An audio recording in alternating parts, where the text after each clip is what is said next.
केंद्रीय मंत्री नितीन गडकरी यांनी साखर कारखान्यांवर भाष्य केलंय। ज्या लोकांनी मागील जन्मी पाप केलेलं असतं ते लोक या जन्मी साखर कारखाना काढतात असं वक्तव्य गडकरींनी केलंय।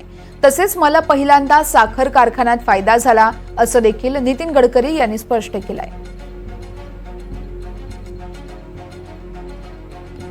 केंद्रीय मंत्री नितीन गडकरी यांनी एक महत्त्वाचं वक्तव्य केलंय। साखर कारखान्यांवर भाष्य केलंय।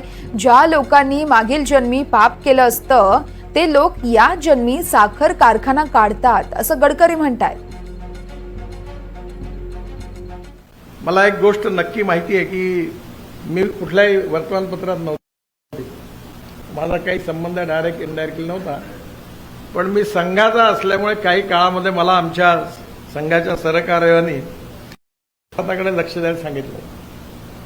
मी आत्ताच विजयबाबूंना सांगितलं की जो माणूस मागच्या जन्मी पाप करतो तो पुढल्या आयुष्यात दोन गोष्टी करतो, एक तर साखर कारखाना टाकतो, नाही तर वर्तमानपत्र सुरू करतो।